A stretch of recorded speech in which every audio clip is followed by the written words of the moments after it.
Flight 409 was cruising at 35,000 feet above the dark, churning waters of the North Pacific Ocean. Inside the cabin, the atmosphere was heavy with the quiet hum of sleep and the soft rustling of pages as passengers read under dim overhead lights. It was 2:14 a.m., a time when the world feels suspended between today and tomorrow. In seat 12F, an elderly man named Arthur sat gazing out the window at the endless black void. He wore a frayed gray sweater that had seen better decades, and his hands, resting on his lap, were trembling slightly, not from cold, but from a condition that had plagued him for years.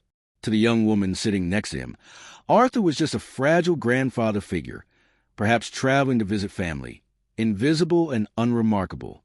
Before we begin, tell us in the comments where in the world you're watching. The tranquility of the flight was shattered 7 minutes later.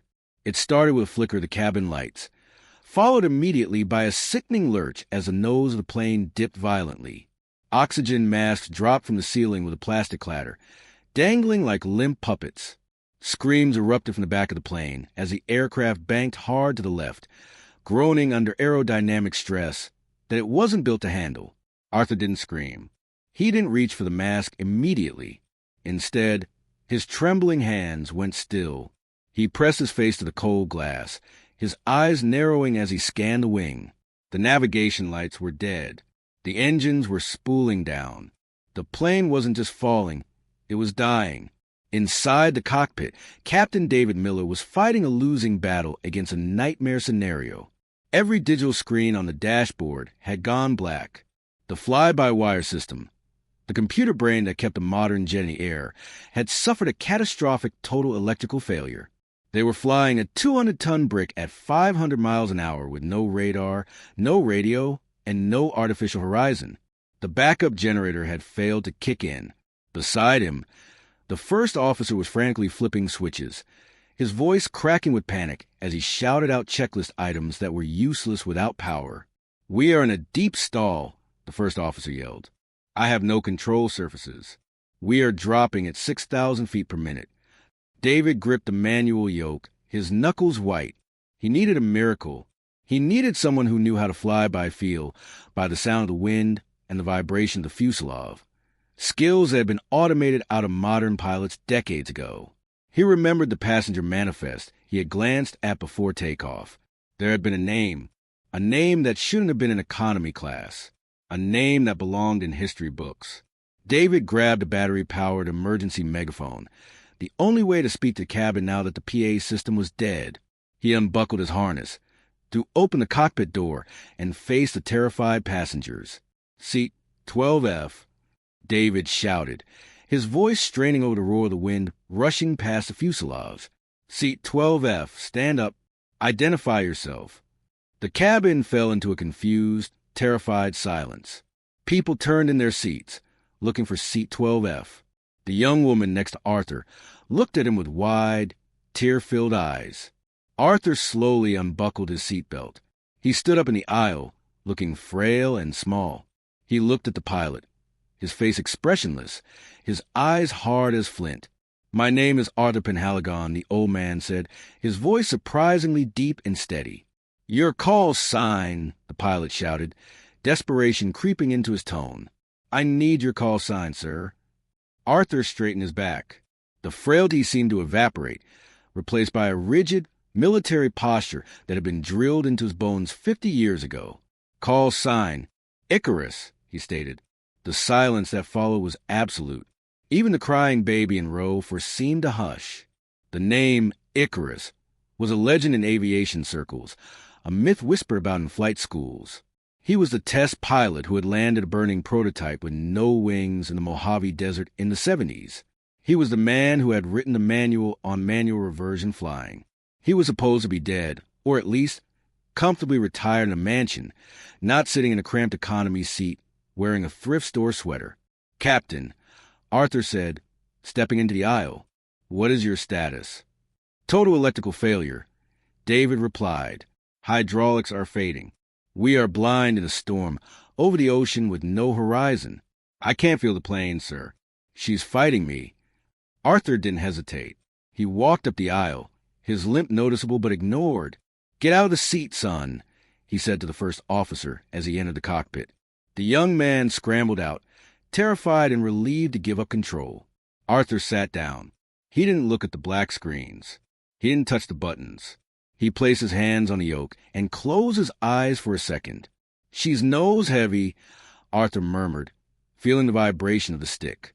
"You have lost the trim tabs. And engine 2 is lagging. Can you hear it? It is whining." Arthur opened his eyes. It was 2:25 a.m. The ocean was rushing up to meet them, hidden in the dark. "Captain Miller," Arthur commanded, "forget the instruments. They are lying to you anyway.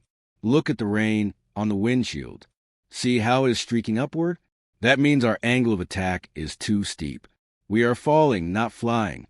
For the next 20 minutes, the passengers of Flight 409 witnessed a masterclass in courage.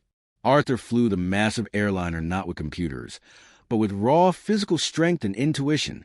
He fought the heavy controls, sweating profusely, his old muscles straining against the hydraulic resistance.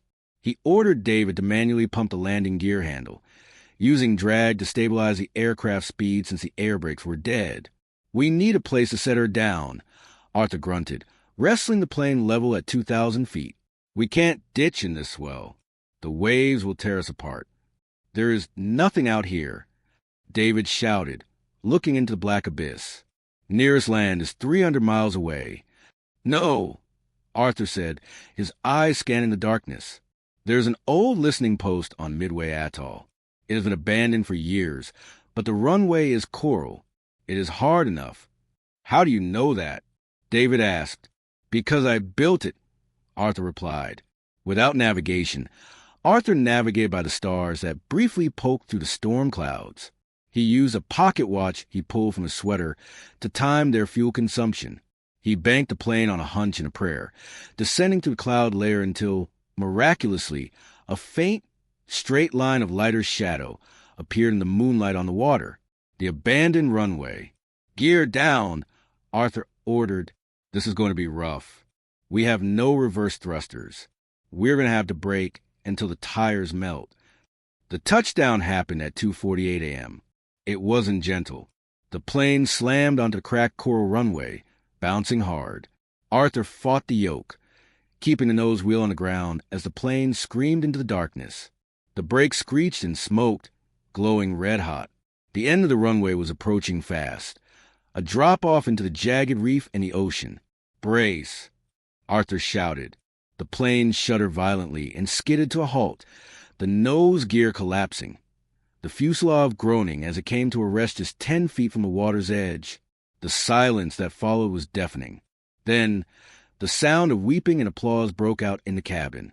In the cockpit, Arthur let go of the yoke.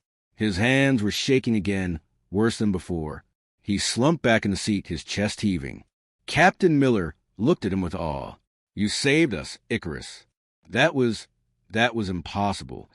Arthur looked at his trembling hands. He pulled a small, faded photograph from his pocket. A picture of a young woman standing in front of an old FighterJet. "I didn't save us," Arthur whispered, his voice cracking with emotion. "I just didn't want to be late. I'm going to meet my granddaughter. She's the pilot in the picture. She gets her wings tomorrow." As the emergency slides deployed and the passengers evacuated onto the remote island, word spread through the crowd. The frail old man in seat 12F wasn't just a passenger. He was the reason they were alive. As Arthur slowly walked down the slide, assisted by the captain, the passengers didn't just clap. They stood in the sand, under the moonlight, and one by one, the military veterans among them stood at attention and saluted. The call sign Icarus had turned the plane silent with fear, but his skill had brought them home to the sound of life.